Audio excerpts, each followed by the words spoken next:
Today I'm talking about the concept of self-leadership and what it means to me, some of my experiences, and what self-leadership might mean to you as the individual. When I put out the word, right, I need some happiness concierges to join my team, over 100 people applied.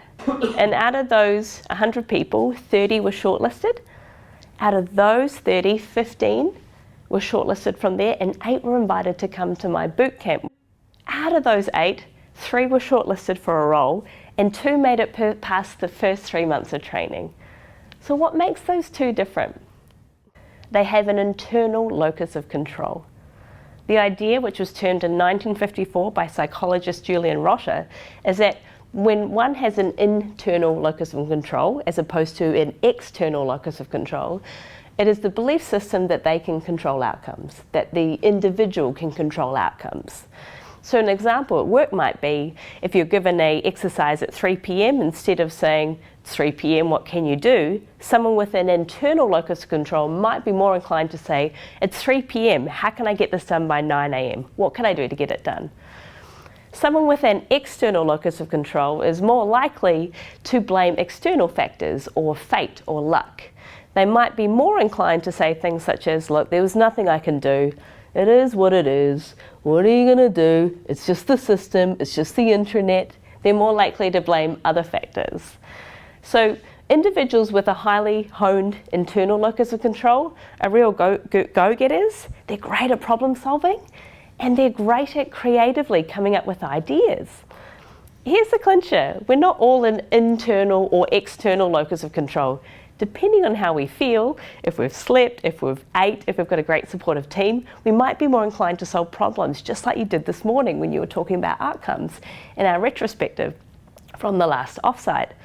When we have an external locus of control, we could be tired, we haven't eaten, and of course we want to blame other people. Sometimes it feels a bit too hard. So that was the first factor. The second factor is what each of these happiness concierges shared or have shared is an epic failure in their life before, or what they think is a failure. So for me, as a workaholic, it was pretty mortifying telling people I couldn't go to work. That was my identity. We also look at if you've had an epic stuff up or what you deem as a failure, and all failure is relative. What made these happiness concierges different was that they saw a learning from that failure as opposed to I am less than from that failure. They had a failure, if you like, and survived. So they made a lesson out of that. Studies show that if people have gone through failures or they reframe their background experiences as a learning, they're more likely to creatively problem solve. And that's what we're all here to do, aren't we? And the third factor of each happiness concierge is they make a decision every day to be the leader of their own careers. And they're not waiting for a title to do that. Either they're parents, or either they're at work, or they're both and all of the above. Maybe they're running their own business, maybe they're a team member and working on happiness concierge on the weekends. Every day they're making a decision. Today I solve problems. Today I'm going to be the bigger person in the room. Today I'm going to lead to outcomes.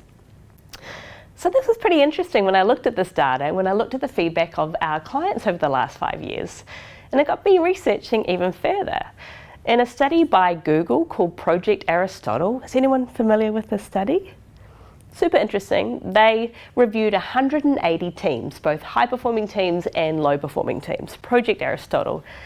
And after reviewing these 180 teams, they found a few factors separated the high-performing teams from the low-performing teams. So factor 1, each team who is higher performing had a high degree of psychological safety. What does that mean?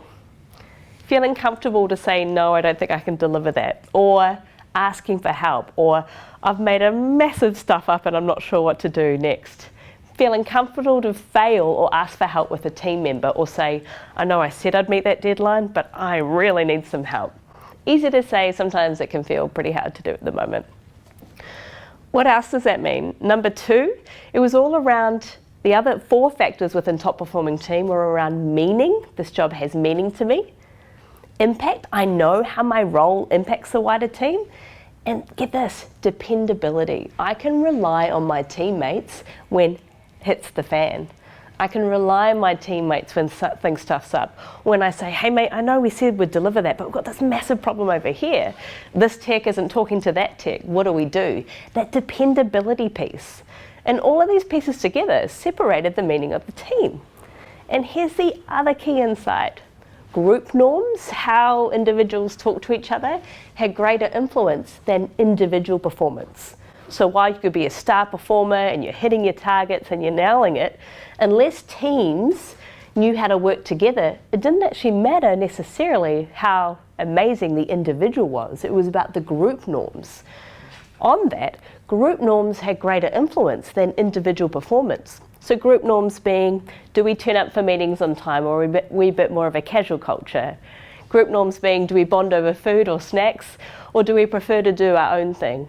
And the other super interesting factor, each individual in a team got a unique chance to speak within the team.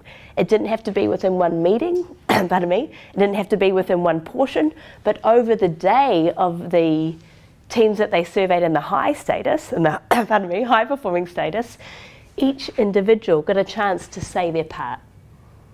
So here's something I would like you to consider as we talk about the concept of self-leadership. If we're interested in an internal locus of control, if we're interested in knowing how to show up to work, and if we're interested in learning from our failures or perceived failures, what does it mean for us as a team? So I've actually prepared a fun exercise for you this morning. When am I performing at my best? And it comprises 3 categories. Category 1, green zone, when you're feeling or experiencing a kick-ass vibe. So an example of that might be, I'm feeling good, maybe I'm facilitating, maybe I'm with my great teammates, or maybe as an introvert, I'm having some well-needed time alone. Now, time alone. When I'm in my green zone, it means that I'm feeling good and I've got the circumstances that support that. When I'm in my yellow zone, I'm not feeling too hot, but I'm not out of control yet. When I'm yellow, I'm feeling a bit anxious, a bit fidgety, a bit nervous. I'm absolutely overthinking things and or avoiding doing things, let's face it. And the circumstances usually are either I've said yes to too many things, I promised too many things, I don't have enough time, and I probably haven't eaten, let's face it. And if I'm in my red zone, this is when I feel out of control.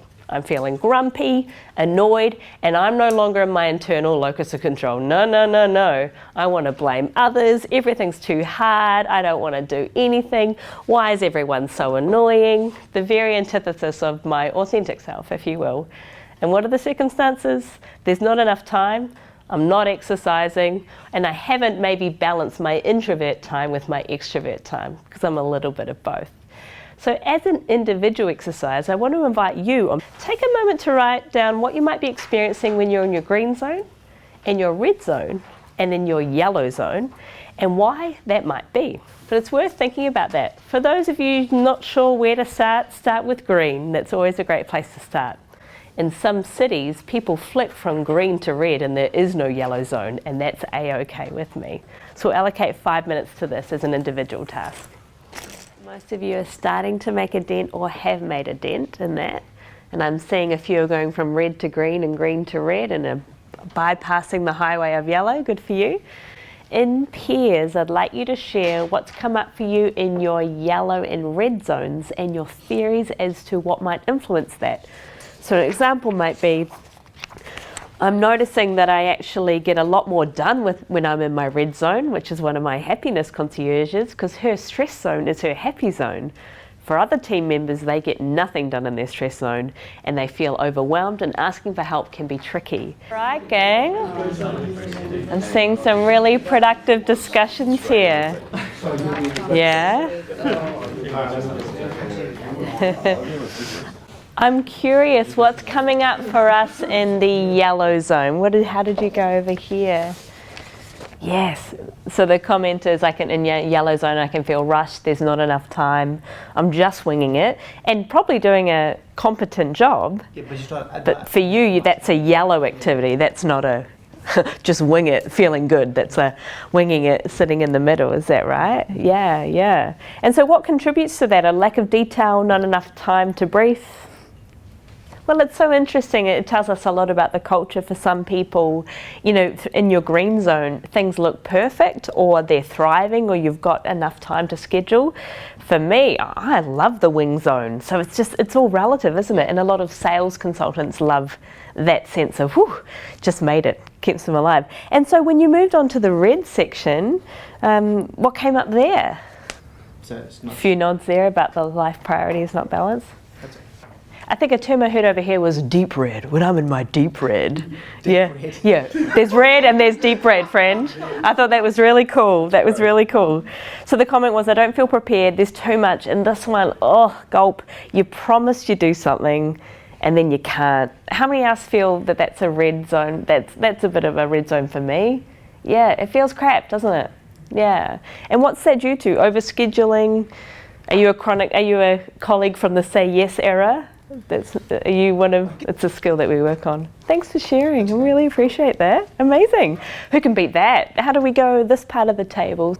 That's right. So the comment was around feeling overloaded and unsustainable norms, and talking about the idea of normalizing a workload, because normal is relative, isn't it? And once we become accustomed to a way of working, whether it's sustainable or not, it's another discussion for another day. When something becomes normal, it becomes quite hard to go to a more sustainable pace, even if it's in our best interests. Because when something's normalized, we tend to think, well, you know, at least it's Monday, or at least it's the end of the week, or at least I've got a campaign to work on, or at least the tech is working, or at least anything to normalize it. Which doesn't mean that it's a negative thing. It just means we become accustomed to a rate of pace. So did you manage to have a conversation about how often the yellow and red side of things come up at work? And sometimes it's a time of year thing, sometimes it's every Friday at 3 p.m. Did we have a discussion around that? I'd be really curious, because if it's coming up a fair bit, that's an awesome opportunity to think about potential ideas to look in within the business to mitigate that a little bit. How often? Yeah, that's right. So the question becomes, are my zones getting in the way of me being productive or creative or solving problems? Yeah, that's really about it. So if a customer complaint comes through, am I unable to make a decision because I'm in my zone that's enabling that? Did you have a thought on that? Yeah, that's right. Thanks for sharing. That's such a great observation. You know, we can come to this yellow zone and all of a sudden we're in red or deep red, and the work to get back to green, or what might be your yellow, becomes so much harder. And so the work really becomes, how can we notice or document when we're going into those zones during the week? And how can we have a language around that with each other to say, I'm just having a red moment, I'll come back at 10 a.m, I've got to have a coffee, or whatever that might look like, your circuit breaker. So the concept I want to introduce now is the idea of becoming aware of our zones. We're not going to solve it in 1 hour together. How can we become aware of it? How can we consider having a language around it? And a take home is, what might be a circuit breaker to enable me to get that perspective back? So I know clients of Happiness Concierge, when they're in their red and yellow, they have someone outside of their work, or they can have a vent or a constructive conversation with a loved one or a friend. Other examples comprise shutting that laptop and walking away. I'm a big believer in going to get a coffee. I know I'm not allowed too many a day, but I'd like to get out of the office and just get some perspective. Sometimes I phone my nephew, who's 2 years old now, and he's wearing no nappies. It really puts things into perspective. Do you have any ideas on what circuit breakers might look like for you? What might get you out of deep red into maybe yellow? Plan your next adventure. Good one. Yeah. Amazing. A great adventure in our midst. Some people say having somewhere to be, someone to love, or something to love, and something to look forward to can help us balance us when we're in that zone. So having something to look forward to is critical. What other circuit breakers might we have? Yeah, cool. What was the last holiday you went on where you thought that was amazing? Hello. Yeah. 6 weeks? Yeah. Ooh, nice. Nice. That's some green zone real time. Yeah.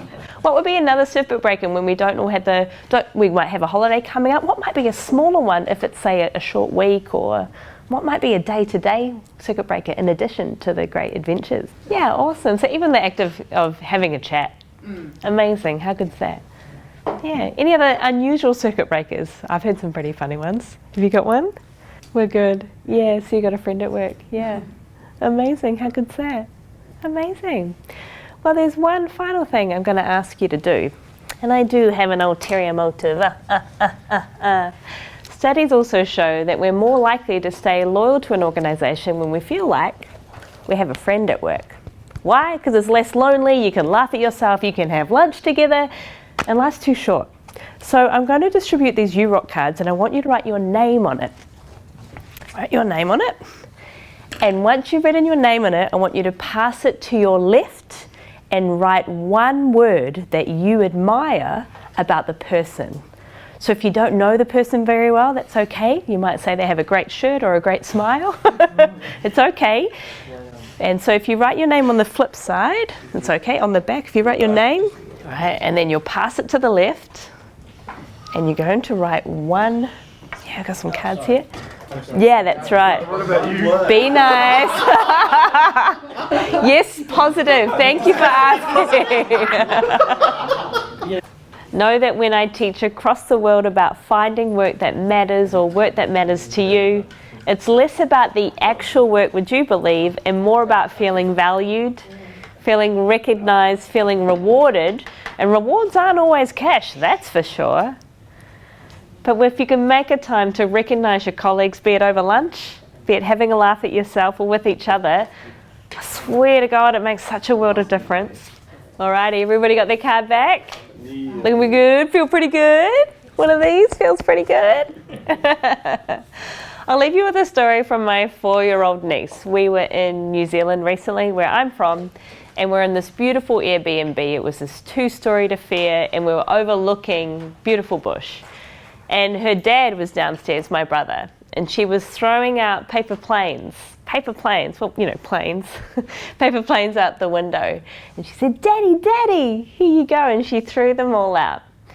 And then, given that the paper planes had been so successful, she upgraded to throwing out the window a plate. Daddy, Daddy. Yeah, right? And part of me was like, oh, that's pretty impressive. But I had to remember that I was the auntie there. And I said, oh, darling, we don't throw plates out the window. And she said, sorry, Auntie Wach, I'm still learning. I'm still learning, right? And so when we think about that's one of the youngest members of our growing family, I want to take you to the other side, which is with my 94-year-old grandma who's since passed.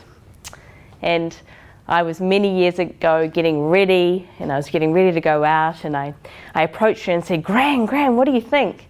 And Gran was half blind, and she had a glass of whiskey in her right hand. And in her left hand, she grabbed my wrist and she said, darling, don't waste a minute. So if a 4-year-old can remind us that we're all still learning in life, and a 94-year-old can say, without even knowing what I look like, don't waste a minute, I want to leave that with you, to never waste a minute to tell each other how much you appreciate each other. Share what's really going on in your life, and to use the code of, I'm in the red zone, or deep red, to say, just give me a little bit of time out and promote a little bit of understanding. Thank you for making the time this morning. And you can use these at work to have a laugh, or have I need a bit of time out, to have a shared experience with your team, with your colleague, and even your loved ones at home. It's been an incredible morning spending time with you. Thank you for joining myself and my team, and looking forward to the next talk. Thank you. Round of applause for you all.